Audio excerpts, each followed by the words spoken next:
You are an EFMP family looking into a special needs trust, or you're considering visiting your installation legal office. What can you expect? We'll talk about that and more in this podcast for EFMP families. Hi, I'm Karen Terry, and today we're going to be talking about long-term and financial planning. Hi, and welcome to our podcast series about EFMP and me and the Exceptional Family Member Program. In this podcast, we explore the many resources you can find on EFMP and me, which can help you navigate the EFMP and find the answers you're looking for whenever and wherever you need them. I'm Karen Terry, Program Analyst for the Office of Special Needs, and your host for this episode. In today's podcast, we will be exploring the checklists and resources that you can find under the long-term and financial planning category of EFMP and me. Within these checklists, you will find guidance for financial planning, transitioning to adulthood, secondary dependency, hospice care, and much more. Two of the main topics in long-term planning are financial planning and legal considerations. Those two topics intersect in a number of areas, but we're going to focus on estate planning today. We are going to be talking with legal and personal financial readiness subject matter experts to learn about what you should start thinking about in order to prepare for your family's future. It is never too early to start thinking about these things, especially when a special needs family member is involved who may require long-term care or other considerations. Of course, most of these processes being highlighted today are obviously applicable to every family member, regardless of whether or not they're part of EFMP. But they can take on a different level of complexity when you have a family member with special needs. With that in mind, we will be discussing wills, special needs trust, guardianship and conservatorship, and legal and financial assistance that are available on installations. Now, that's a lot of ground to cover, so we have broken this episode into two parts. Part one will be discussing wills and the special needs trust and financial and legal assistance that is available on installations. And part two is going to talk about guardianship and conservatorship and planning for your future.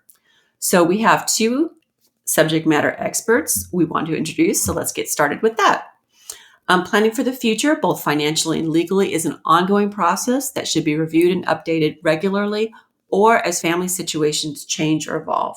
In this episode, we're talking with Lieutenant Colonel Bernstein, who is the Associate Deputy General Counsel for the Office of the Deputy General Counsel for Personnel and Health Policy.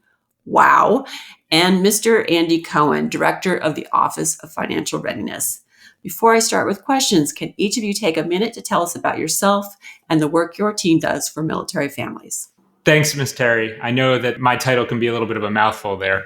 The Office of the Deputy General Counsel for Personnel and Health Policy is the primary legal counsel for the Undersecretary of Defense for Personnel and Readiness and its reporting offices. I know that's a lot of words right there, so trying to make it as concise as possible. If a DoD policy matter has to do with people, our office is the legal support for the policy team working on that issue, from military justice to healthcare to families. My portfolio includes, among other things, family policy, the Family Advocacy Program, EFMP, military education and voluntary education, and legal assistance. As for me personally, it might be helpful for your listeners to know that I am a military spouse myself. My wife is also an active duty Air Force JAG, and we have two young children who are very much part of the military family ecosystem. We also have a cat who goes by Colonel Snickers. He is not only the senior ranking member of our household, but also avails himself of DoD care and services from time to time. It's a pleasure and an honor to be here. Back to you, Ms. Terry. Oh, I'm not sure which I like more, the use of ecosystem in your intro, which is, seriously one of my favorite words, or that you have a cat named Colonel Snickers. So thank you, Colonel Bernstein. Mr. Cohen, how about you and your team at the Office of Financial Readiness? Thank you, Karen. Before I talk about the Office of Financial Readiness, I'd like to share a little bit about myself and my perspective on this important topic. I'm a military retiree and a parent of a special needs child. And about 15 years ago, while planning to retire from the Army, much of what my wife and I learned was on our own without benefit of having resources such as this podcast and the topics we'll talk about today readily available. So I'm honored to be a part of today's podcast and see it not only as a part of my current job, but also as a way of paying it forward to those who helped us and still do navigate this continuing journey. It is a continuing journey as needs, resources, and other factors change over time. Now about the Department's Office of Financial Readiness. We are set up to support service members and their families through each phase of their military journey. Our mission is to lead the department's financial readiness efforts to ensure service members' confidence in their financial well-being through training and counseling, and to reduce stress so that they can focus on their military missions. Paying it forward. I like that idea, and I approve of the clever pun from the Office of Financial Readiness. So welcome to you both. Just a quick reminder for our audience before we get started. The information provided by our guest today during this podcast is for general information purposes only and does not constitute formal legal or financial advice, nor is it intended to establish an advisor-client relationship. For specific legal or financial advice, you should contact your lawyer or financial advisor. Okay, enough of the disclaimer. So, gentlemen, to be honest, I'm not sure where to start. There is so much to talk about. I feel that when you talk about long-term or estate planning for families with special needs, the legal and financial considerations quickly become entwined. So it is difficult to talk about one without talking about the other. And I want to make sure we discuss each topic from both sides so listeners can get a good understanding of what is involved in these kinds of plans and give them a really solid place to start with their own research. Now, a perfect example of this is estate planning. Colonel Bernstein, first of all, can I call you Graham? Because Colonel Bernstein is just a little too formal right now. Not at all. Please do. Okay, Graham, can you give us an overview of some of the common special needs legal services families can receive on their installation? Well, for starters, it's important to know that the legal services provided by your local installation can vary both in the type of services provided and by who can qualify for those services. This is because the local commander and the staff judge advocate have the authority to moderate or expand services depending upon the needs of the local military community and available resources. So, for example, one installation might be willing to assist clients with a more detailed testamentary trust, which is the type of trust commonly used in place of a will, because they have an attorney with the necessary expertise on staff. Whereas another installation may need to cut legal assistance services offered dramatically because there is a heavy population of deploying service members that are taking up all the available legal assistance bandwidth. I know this can be frustrating for a lot of military families when you show up at your legal office and it's closed or they're not providing the service that you want. So the solution here, bottom line is, it's best to check with your local installation legal office to see what services they provide, to whom, and when. Makes sense. The Air Force hosts a great resource website for finding your local installation legal office and its contact information. You can find that at legalassistance.law.af.mil. Again, all one word, legalassistance.law.af.mil. That link is also available through the Military OneSource Legal Assistance splash page. So this tool on this website is going to allow you to search legal assistance offices by branch of service and geographically by zip code or state to find contact information for your nearest legal assistance office. You'll get a phone number, an email address, and in some cases, you'll also get a link to that legal office's website. So that's what I'd encourage you to do first, is find your local legal office's contact information and reach out to them to find out when they provide services and what services they provide. Oh, that sounds like a really good resource. We will be sure to include that in our episode description. So are there basic services a family can expect? Yeah, there are. Most installation legal offices can assist authorized patrons with drafting and executing wills, living wills, and powers of attorney, which include healthcare powers of attorney, which are all part of your basic suite for estate planning. Okay. In addition to that, legal issues that your installation legal office should be able to help you with include adoptions, domestic relation issues such as divorce or child custody or family care plans, landlord-tenant advice, immigration citizenship issues, tax issues, and crime victim support. And then recently, the military services have been expanding legal assistance offerings in the area of educational law in response to feedback from the military community regarding the challenges that our military families are facing in interacting with neighborhood school districts.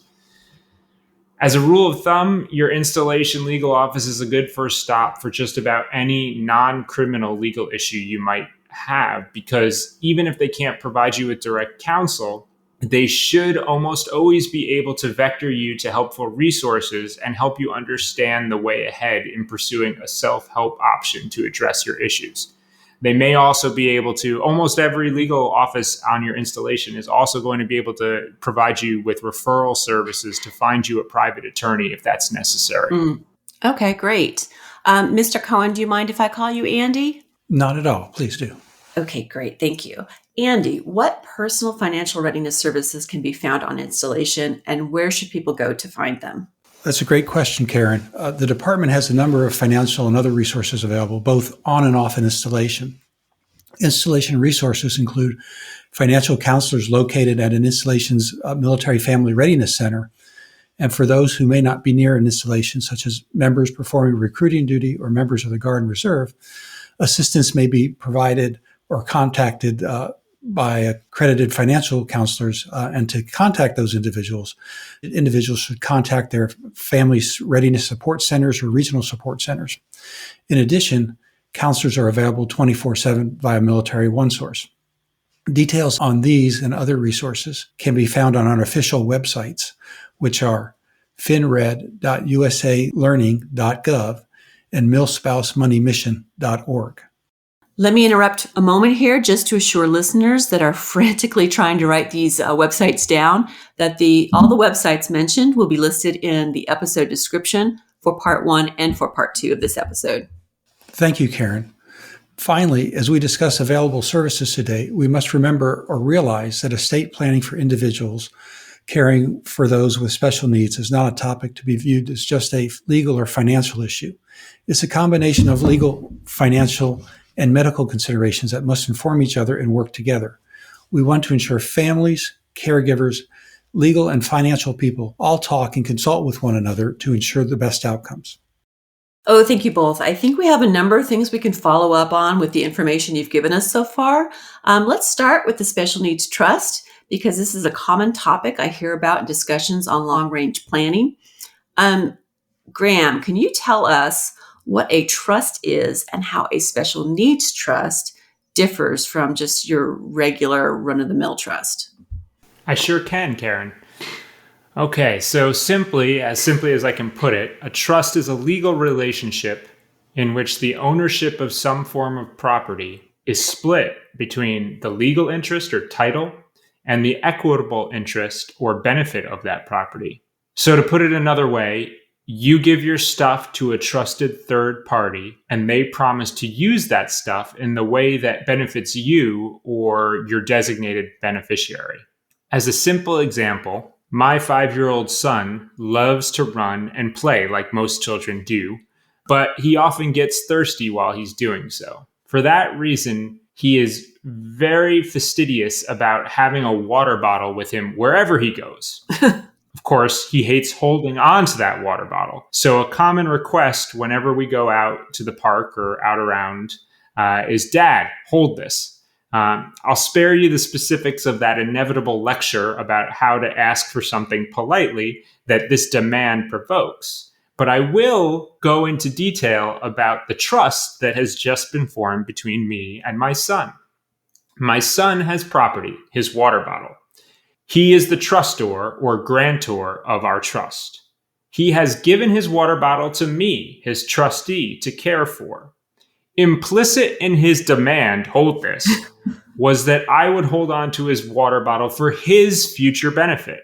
He'd get mad at me if I drank all his water or if I lost his water bottle. Rather, my job as his trustee is to care for that water bottle and provide its benefits to the beneficiary, in this case, also my son, whenever he comes around complaining that he's thirsty. This is an implicit trust right here.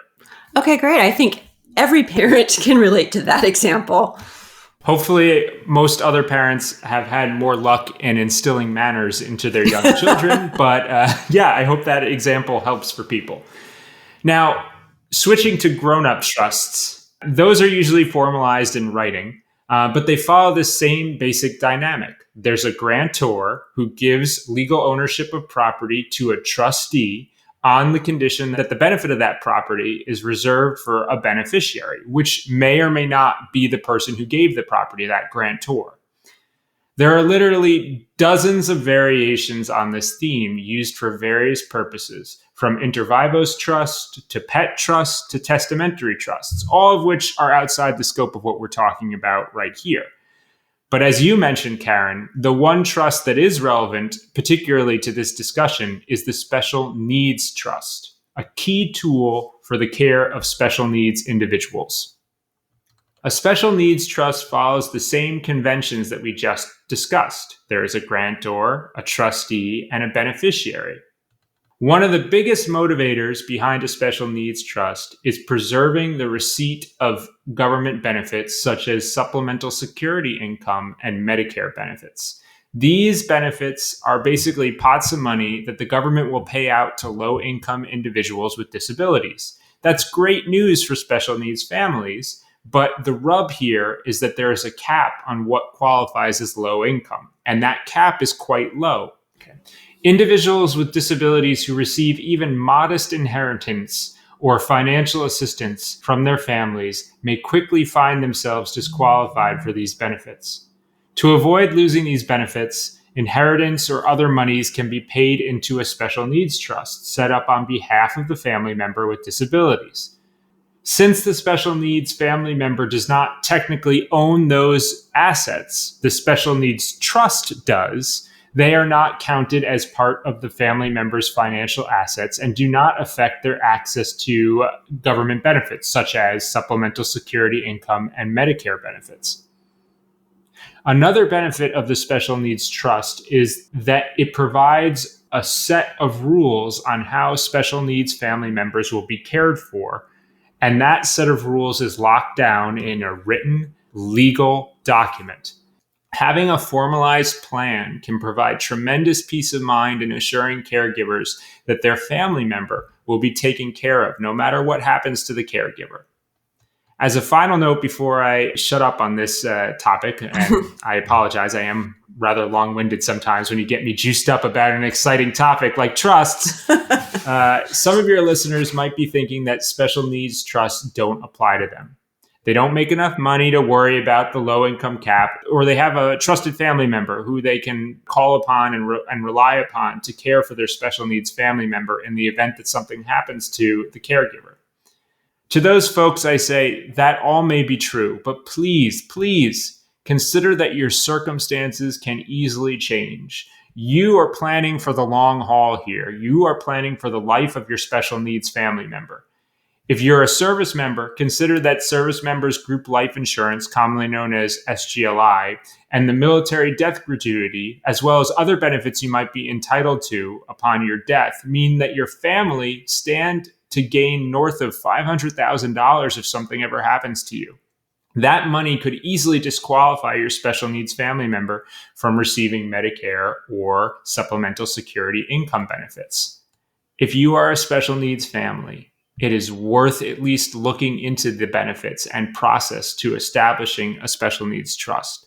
I wholeheartedly, absolutely agree with what you just said.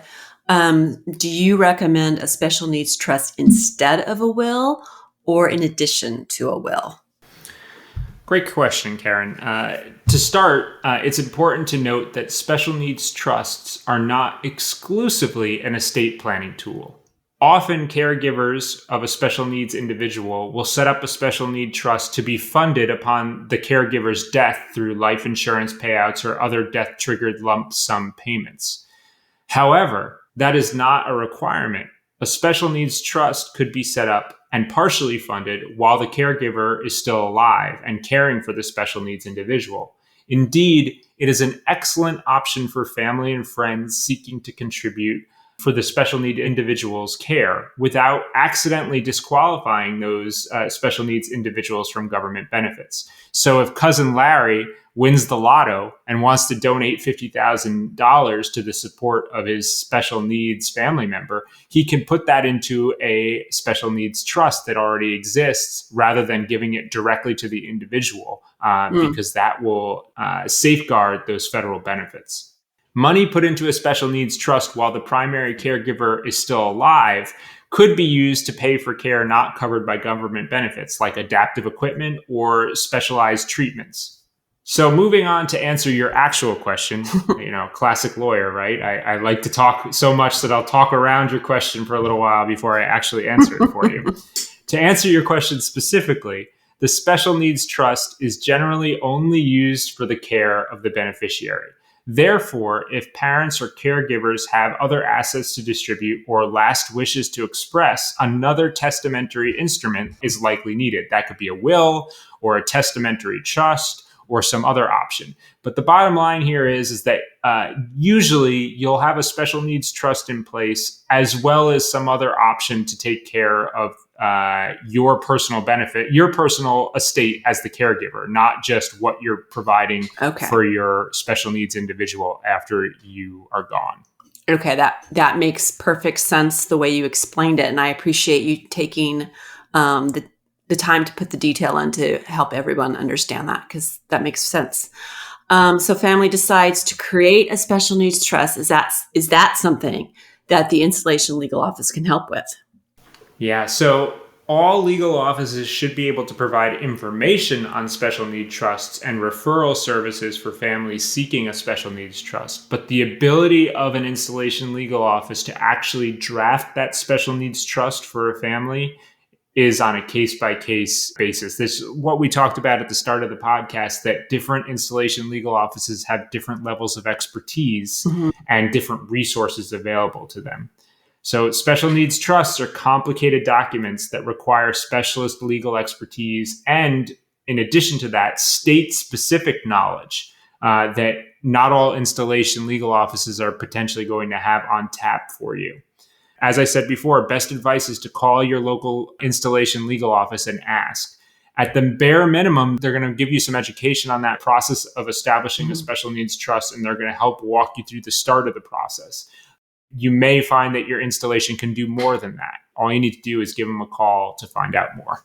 Okay. Yeah. And what I've heard about special needs trusts and through doing some research on my own is that it's very important to have someone who is knowledgeable about the specifics of setting that up so that they don't accidentally disqualify the individual for their benefits. So that's great advice. So Andy, there's a lot of talk about money going on, money. What are the financial considerations families should be aware of before preparing a special needs trust? So there are a number of considerations to remember. And first is that this is a journey and not a once and done check the box plan. Circumstances can and will change over time, and financial and estate planning documents may need to be updated and changed as well. One of the key, if not key objective here is how do we ensure our family members' needs, not just financial, but in legal terms of the child's financial potential, medical decisions and care are provided for when we're no longer capable of doing so ourselves. This takes on, as Graham indicated, additional significance when you do have someone with special needs. I absolutely agree. So consider the long-term planning will potentially include monetarily planning to provide not only for your special needs family member beyond your lifetime, but as well as balancing your retirement needs and the needs to care for your loved ones. It does no good to necessarily take care of your special needs individual if you are not in a position to take care of yourself and provide that care for a shorter period of time than you're capable for. So you have to take care of the caregiver, as they say. Other things to consider, and again, Graham addressed a number of these things in his key points, is the relationship to the trust being able to access other benefits. For adults with disabilities who receive Social Security income, it's important to note the regulations which establish income limits for when Social Security income can be received, and these limits change yearly in most cases. And being the beneficiary of an insurance policy or survivor benefit plan, otherwise known as SPP, could affect the eligibility for benefits. Therefore, I can't stress enough Graham's point in talking to legal experts and understanding how the ownership of assets and the role of special needs trusts, along with other financial considerations, come into play if we're working to maximize the benefits of a special needs family member.